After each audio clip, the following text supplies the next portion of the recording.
Black bug यानी काले हिरण जैसे वन जीवों को बचाने के लिए किसी इंसान के अंदर कितना जुनून हो सकता है, यह देखकर आप भी हैरान हो जाएंगे।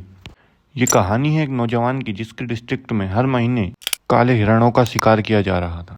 यह देखकर उसे गुस्सा आता था, वह उदास होता था, लेकिन उसे यह समझ नहीं आ रहा था कि क्या किया जाए। फिर उसने बिश्नोई कम्युनिटी की अपने कॉलेज में एक कॉन्फ्रेंस अटेंड करी, जो कि पेड़ों को काटे जाने और वाइल्ड लाइफ का नुकसान कैसे हो रहा है उस बारे में थी। यही वो समय था जब इस युवक को जिंदगी को लेकर अपने मायने बदल गए। अपनी पढ़ाई पूरी करके ये वापस गांव आया और इसने संकल्प लिया हिरणों को बचाने का। लेकिन सवाल यह था कि आखिर 20 साल का लड़का इन शिकारियों का मुकाबला कैसे करेगा। उसने सभी गांव वालों को कहा कि जब भी कोई शिकार की संभावना हो मुझे अलर्ट कर देना।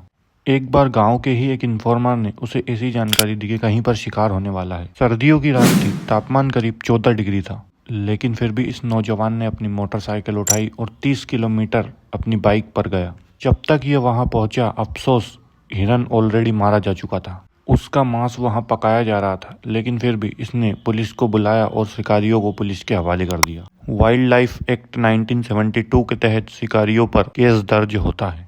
यह सभी शिकारियों के लिए वार्निंग की तरह था। कुछ दिन बाद एक और ऐसा ही केस सामने आया। उसे इन्फॉर्मेशन मिली कि एक और शिकार किया जाने वाला है, लेकिन जब तक वो पहुंचा, एक बार फिर से हिरन का शिकार ऑलरेडी किया जा चुका था। इस एक युवक ने किसी तरह शिकारियों को रोकने की कोशिश की तो उनमें से एक शिकारी ने इसके सिर पर बंदूक लगा दी। युवक ने बताया कि उस समय उसे डर तो लगा, लेकिन किसी भी प्रजाति को बचाने के लिए जान जोखिम में डालना यहाँ पर जरूरी था। कुछ समय बाद पुलिस आती है और इस शिकारी को गिरफ्तार कर लेती है और कुछ इस तरह से इसकी जान बच पाती है। क्या आप जानते हैं दोस्तों, ये युवक हमारी कहानी में कौन है? बिश्नोई। 51 साल के अनिल बिश्नोई राजस्थान के रक्षार गांव में रहते हैं और इन्होंने अभी तक 300 से भी ज्यादा शिकारियों को गिरफ्तार करवाया है। इसी वजह से राजस्थान सरकार ने इन्हें Amrita Devi environmental protect award से सम्मानित किया है। हमने अपनी वीडियो की शुरुआत इस रीजन से की है, तो इसके भी अपने एक मायने हैं। बाबा सिद्दीकी की मौत के बाद आजकल हर किसी की जबान पर लॉरेंस बिश्नोई का ही नाम है।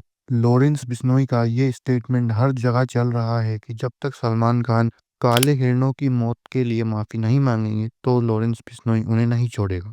बहुत से लोग ये समझ नहीं पा रहे हैं कि ये हिरण को मारना इतना बड़ा मुद्दा कैसे बन गया। तो आइए आज आपको सब कुछ बताते हैं पूरी डिटेल में इस वीडियो में। लॉरेंस ने सही किया या गलत, हम उसकी डिटेल में नहीं जा रहे हैं, लेकिन आपके लिए ये समझना जरूरी है कि बिश्नोई समाज एक हिरण की मौत के लिए सलमान खान से इतना गुस्सा क्यों है। हो सकता है कुछ कौमों के लिए मासूम जानवरों को मार देना उनके एक एंटरटेनमेंट का हिस्सा हो, लेकिन बिश्नोई समाज में जानवरों को भी इंसानों की तरह ही माना जाता है। यह एक ऐसी कम्युनिटी है जहां पर महिलाएं एक अनाथ हिरण के बच्चे को स्तनपान तक करवा देती है।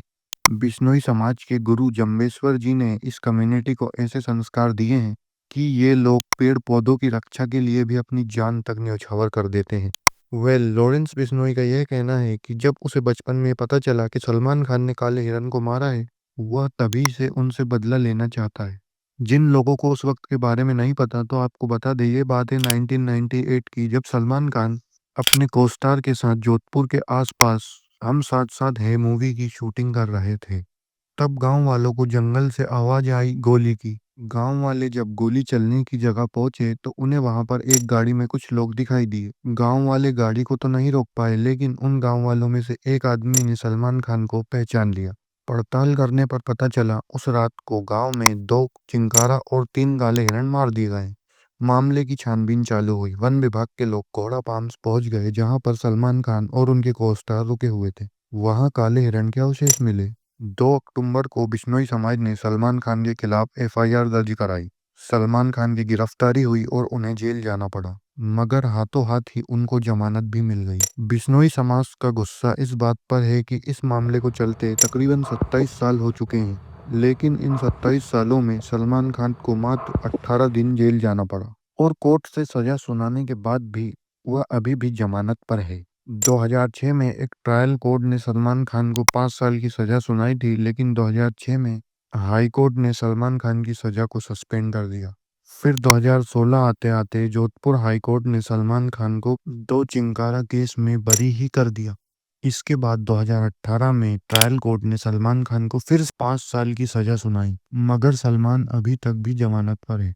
इस तरह मामले के 27 साल बाद भी बिश्नोई समाज न्याय का इंतजार कर रहा है। हैरानी की बात तो यह है कि इसी के बाद 2018 में लॉरेंस बिश्नोई ने ये ऐलान किया था कि वो काले हिरण के केस में सलमान खान को जिंदा नहीं छोड़ेंगे और पूरे बिश्नोई समाज की तरफ से उससे बदला लेकर रहेगा। आज से 2 साल पहले की बात है। साल था 2022, महीना था जून का। जब सलमान खान के पिता सलीम खान मॉर्निंग वॉक कर रहे थे, तभी उन्हें बेंच पर एक नोट मिला जिसमें लिखा हुआ था कि सलमान खान का हाल भी सिद्धू मूसेवाला की तरह ही कर देंगे। उसके बाद मार्च 2023 में सलमान खान की ईमेल आईडी पर 3 धमकी भरे मेल भेजे जाते हैं। इन ईमेल्स में साफ लिखा होता है कि अगला नंबर तेरा है, जोधपुर आते ही तू भी मूसेवाला की तरह मारा जाएगा। उसके बाद मार्च 2023 में लॉरेंस बिश्नोई जेल से एक इंटरव्यू देता है। उस इंटरव्यू में लॉरेंस बिश्नोई बताता है कि मेरा बचपन से ही एक सपना है सलमान खान को मारना।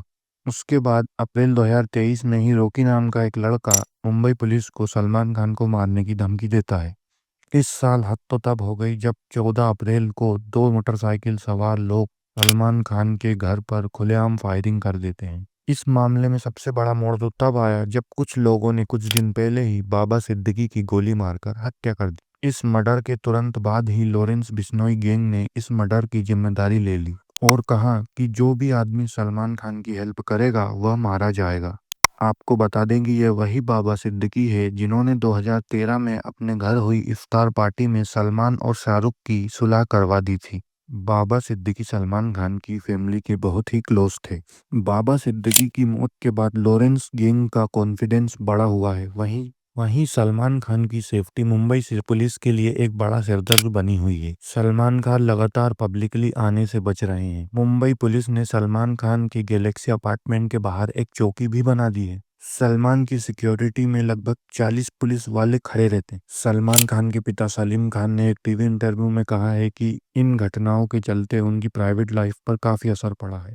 हम उस तरह से बाहर नहीं निकल पा रहे जैसे पहले निकलते थे। सलमान खान भी इन धमकियों के बाद अपने घर की बालकनी में आकर फैंस को वेव करना बंद कर चुके हैं।